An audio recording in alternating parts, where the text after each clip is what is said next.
તો આજે હું આવી ગયો છું થિયરમ નંબર 10.1, 10.2 અને 6.1, 6.2 લઈને. તો ફટાફટ આપણે રેપિડ રિવિઝન કરી નાખી કે શું શું યાદ રાખવું પડશે અને કેવી રીતના કરવું પડશે. તો આ પહેલો થિયરમ છે 6.1.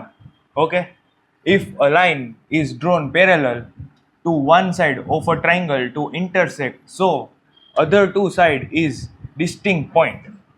The other two side are divided in the same ratio. Okay, એટલે આ એક એની ડેફિનેશન છે જે આપણે ગમે એમ કરીને યાદ રાખવી પડે. ઓકે, પછી આવે છે એનું પ્રૂફ. તો કે પ્રૂફમાં શું શું દેખાડવું પડે. તો પહેલા તો એ જ દેખાડવું પડે કે આ એક મસ્તીનું ટ્રાયંગલ છે જેનું નામ A, B અને C છે. ઓકે, પછી પેરેલલ બે લાઈન પેરેલલ છે. કઈ બે લાઈન? તો કે એક DE અને BC બે પેરેલલ લાઈન છે. પછી આવે છે આટલું લખેલું છે કે પ્રૂફમાં, મતલબ આ પ્રૂફ એટલે ગીવન. અત્યારના પહેલા આપણે ગીવનમાં શું શું લખેલું છે? એક મસ્તીનું ટ્રાયંગલ આપેલું છે અને DE અને BC બે પેરેલલ છે. પછી આવે વી નીડ ટુ પ્રૂવ. આપણે પ્રૂવ શું કરવાનું છે? તો કે AD, DB, AE અને EC. આમાં આપણે ફિગરમાં જોઈ લઈએ કેવી રીતના છે. તો કે AD અને DB, પછી આવે AE અને EC. એટલે ઉપર નીચે એવી રીતના આપણે પ્રૂફ કરવાનું છે. Let us join BE and CD and then draw DM perpendicular to SC and EN perpendicular to AB. હવે આમાં કીધું છે શું? BE and CD. BE construction. આ આવી ગયું આપણું કન્સ્ટ્રક્શન પાર્ટ.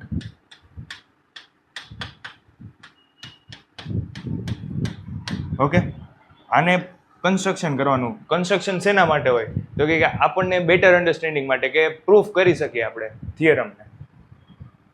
તો આપણે BE ને જોઈન કર્યો અને DC ને જોઈન કર્યો અને DM.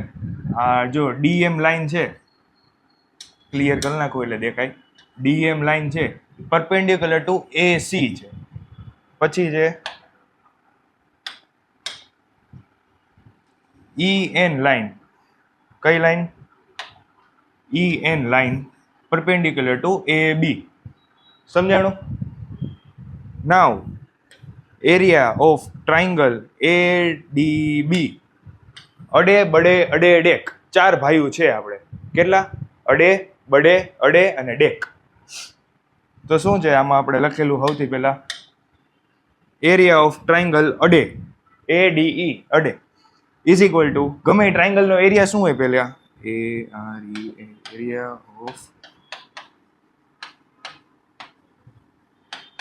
એરિયા ઓફ ટ્રાયંગલ જોઈ તો શું આવે? 1/2 ઇન્ટુ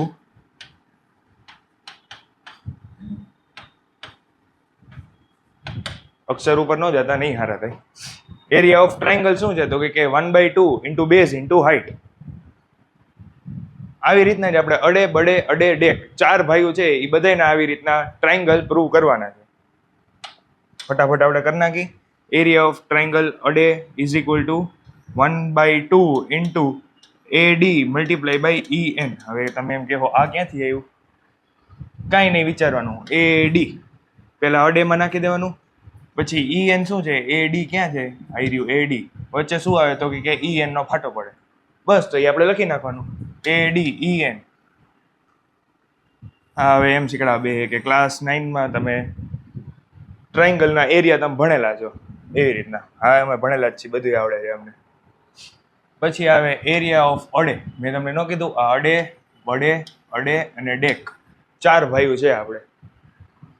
તો 1/2 into base into height. Base શું છે? તો કે AD અને EN.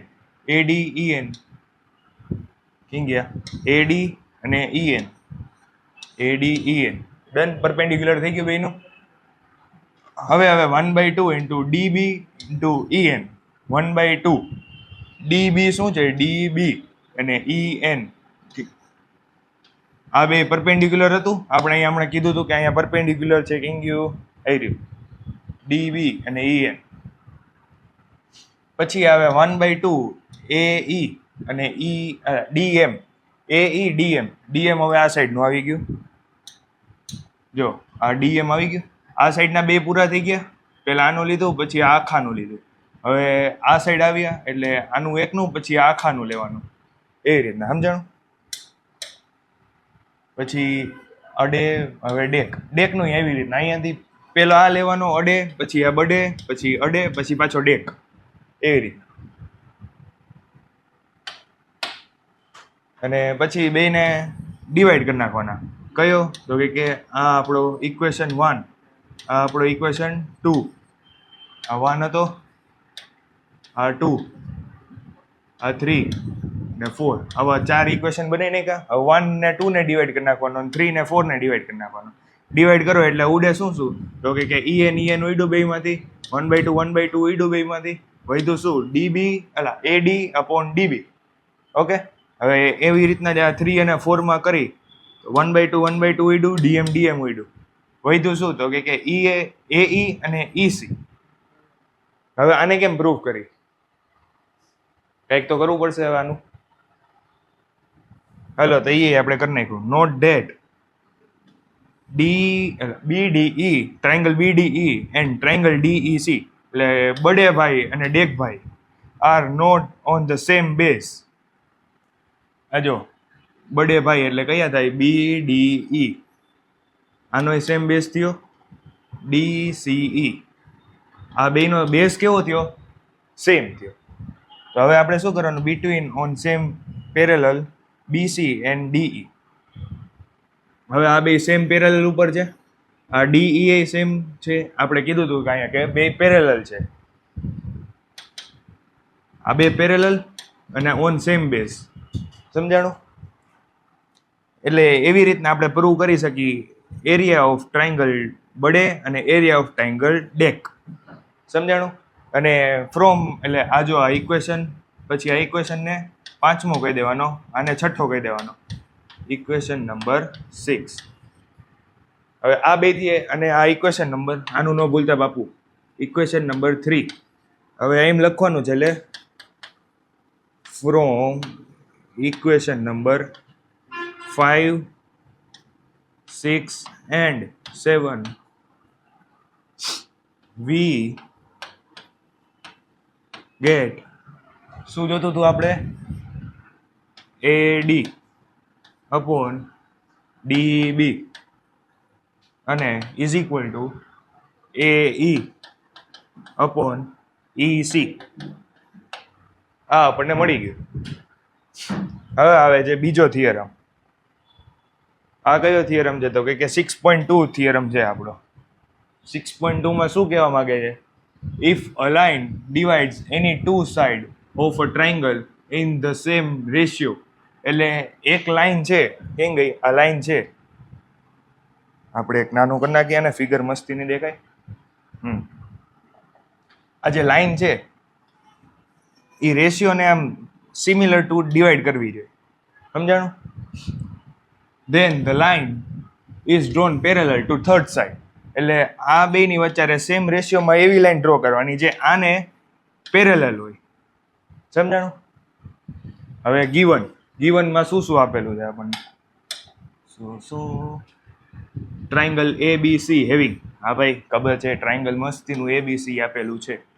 પછી AD અપોન DB ને AE અપોન EC. આ તો ક્યાંક જોયેલું હોય. ક્યાં? હા, 6.1 થિયરમ.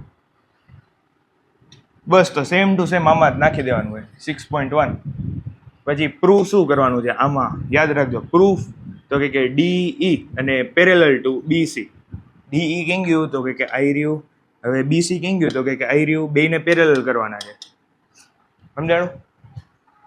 કન્સ્ટ્રક્શન આપણે આપણા માટે કરતા હોય છે. શું કામ? તો આપણને બેટર અન્ડરસ્ટેન્ડિંગ માટે. DE dash A parallel to BC. એટલે આ DE ડેશ છે એ પેરેલલ ટુ BC છે. હવે એનું પ્રૂફ આપણે ગોતી લઈ. Since DE dash parallel to BC by Pythagoras theorem. શું? 6.1 થિયરમ. હવે આવે આપણો પ્રૂફનો time. AD upon DB, AE dash upon AE dash C is, આને ઇક્વેશન 1 કહી દેવાનું. પછી આવે AD DB equals to AE EC. યાદ રાખજો, જો પેલા આપણે ઈ વાળો લીધો હતો, ઈ ડેશ વાળો, પછી આપણે ખાલી ઈ વાળો લીધો. બાકી અહીંયા તો સેમ ટુ સેમ જ છે, આ સેમ ટુ સેમ છે, ખાલી અહીંયા એકવાર ઈ ડેશ લીધું ને અહીંયા ઈ લીધું. આને ઇક્વેશનને 1 કહી દેવાનો અને આને 2 કહી દેવાનો.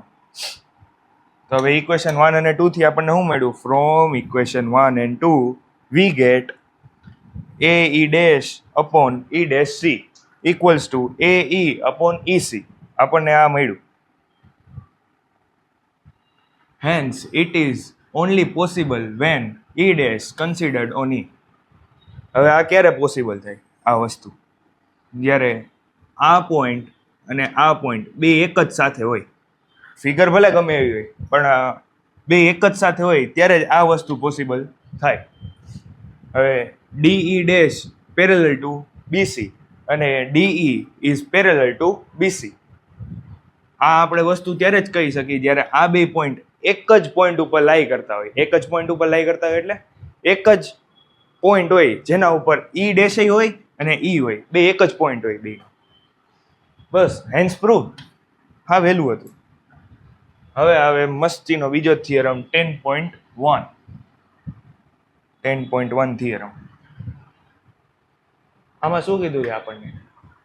The tangent at any point of a circle is perpendicular to a radius through the point of contact. બધાયમાં આ લાઈન ગોખીને જવાની છે. છેલ્લા ટાઈમમાં બધું ગોખવું પડે. જો વહેલા આવ્યા હોત કે વહેલા કર્યું હોત આપણે તો ન ગોખવું પડે. Given a circle with tangent xy meet at P. આ જે મસ્તીનું ટેન્જન્ટ એક જાય છે XY નામનું, એ ક્યાં મીટ કરે છે સર્કલને? તો કે P ઉપર, પોઈન્ટ P ઉપર. પ્રૂવ. હવે પ્રૂવ કરવાનું તો કે OP is perpendicular to XY. હવે આ જે મસ્તીની આપણને લાઈન દેખાય છે રેડિયસ, જેને આપણે કહી શકીએ એ OP છે, જે પરપેન્ડિક્યુલર ટુ XY છે. સમજાણું? ના સાહેબ, નો સમજાણું. પાછું જો, આ OP છે એ રેડિયસ છે સર્કલની છે. પછી કે શું કે ટેન્જન્ટ છે એ અહીંયા મસ્તીનું P પોઈન્ટ ઉપર ટચ કરે છે, એટલે શું કહેવાય? OP is perpendicular to XY. Perpendicular એટલે આ જે છે એને પરપેન્ડિક્યુલર કહેવાય. 90 ડિગ્રીનો એંગલ બને એને પરપેન્ડિક્યુલર કહેવાય. પ્રૂફ તો OP is equal two OR. હવે OR ક્યાંથી આવ્યું? ટી. આ જો OR બે રેડિયસ જ છે, બે રેડિયસ જ છે, હાલે. પછી આવે OR is greater than OQ. OR is greater than OQ. OR જે છે એનાથી મોટું છે OQ. આ OQ અહીંયાથી અહીંયા લગીનનું, ઉભા રહ્યો આપણે પાછું જોઈ મસ્તીની એક બીજી પેન લઈ લઈ. જો આ અહીંયાથી આ જે છે OQ એ મોટું છે કેનાથી? તો કે OR થી. ડન. હવે પાછું OP is greater than OQ. હવે આ જે છે OP છે, આપણે એમ કીધું હતું કે આ અને આ બે સેમ છે, તો હવે આને આપણે એમ કહી શકીએ કે આ જે છે એ મોટું છે આનાથી, એટલે નાનું છે આનાથી. તો હવે આ જે છે એ આનાથી નાનું છે. Okay, OP is not greater than OQ and OR is also not greater than OQ. હવે OP is perpendicular to XY. OP કેમ ગયું આપણે હવે જોઈ લઈએ પાછું. OP is perpendicular to XY. Okay, perpendicular એટલે 90 ડિગ્રી, યાદ રાખજો. બસ પતી ગયું. જે પ્રૂવ કરવું હતું એ તો આવી ગયું. અહીંયા શું લખ્યું છે સાહેબ? OP is the shortest side, મતલબ સ્મોલેસ્ટ સાઈડ. જો આ જે OP છે એ OQ કરતાં મોટી છે, તો OP અને ઓ આર બે એક જ હરખી છે. શું કામ? તો કે રેડિયસ છે બે. Okay, hence proved OP is perpendicular to X Y. હવે આપણે જાય છીએ બીજા થિયરમમાં, એન્ડ છેલ્લો થિયરમ છે આ. કયો છે ભાઈ? તો કે 10 પોઈન્ટ. હા જા ભાઈ, હા બસ હવે મજા આવશે બાપુ. હા, ધ લેન્થ ઓફ ટેન્જેન્ટ, યાદ રાખજો, the length of tangent drawn from an external point. External point એટલે સર્કલનો એક ક્યાંય પોઈન્ટ નહીં, સર્કલની એક બહારનો પોઈન્ટ. જેમ કે આવી રહ્યો આ પી. અ સર્કલ આર ઇક્વલ, સર્કલથી બહારનો પોઈન્ટ, એક્સટર્નલ પોઈન્ટ. ઓકે, એનું કીધું છે આપણને. ગીવન શું છે આમાં? અ સર્કલ વિથ સેન્ટર ઓ. સૌથી પહેલા સર્કલમાં સેન્ટર ઓ કરી નાખવાનો. કરી નાખ્યો બાપુ આપણે. એન્ડ ટુ ટેન્જન્ટ્સ ઓ ક્યુ પી અને પી આર. હવે ક્યુ પી કેમ ગયો અને ક્યુ આર. આવી રહ્યો આપણો ક્યુ આર અને આવી રહ્યો આપણો ક્યુ પી. આ બે શું છે? તો કે ટેન્જન્ટ છે. કોના? તો કે સર્કલના. કયા સર્કલના? તો કે સેન્ટર ઓફ ઓ છે એ સર્કલના ટેન્જન્ટ છે. હવે પ્રૂફમાં શું આવે? આનો આપણે પ્રૂફ શું કરવાનું છે? તો કે P Q is equal to P R. હવે પી ક્યુ ને પી આર શું છે બાપુ? પી ક્યુ પી આર બે ઇક્વલ છે, પેરેલલ નહીં, ઇક્વલ. હવે આનો પ્રૂફ જોઈ લઈ. જોઈન ઓ પી, ઓ ક્યુ અને ઓ આર. એટલે આ શું થઈ ગયું આપણું?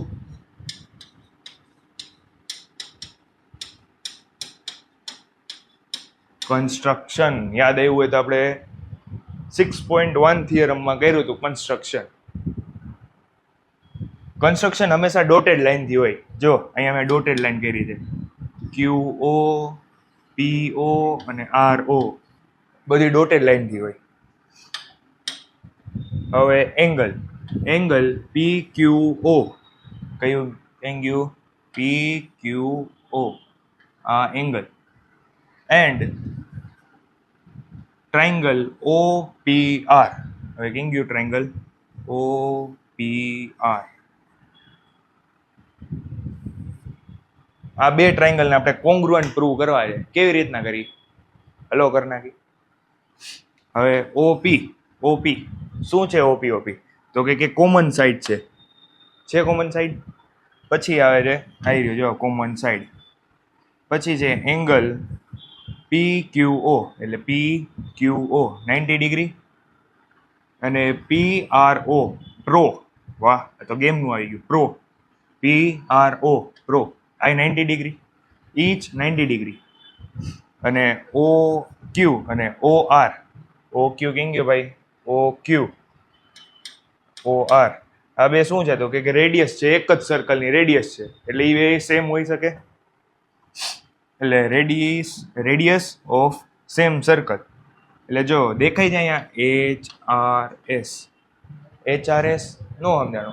આર એચ એસ ક્યાંક તો જોયું હોય. શું છે? Triangle O P Q is congruent to triangle O P R. હવે બાય સીપીસીટી આપણે આ બેને ઇક્વલ્સ ટુ કહી શકીએ.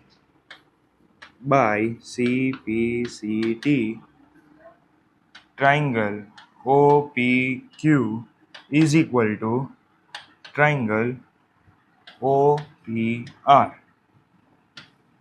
Done, hence proved. બસ તો આજે આટલું જ હતું. મળીએ આપણે નેક્સ્ટ વિડીયોમાં. થેન્ક યુ, બાય બાય, જય દ્વારકાધીશ.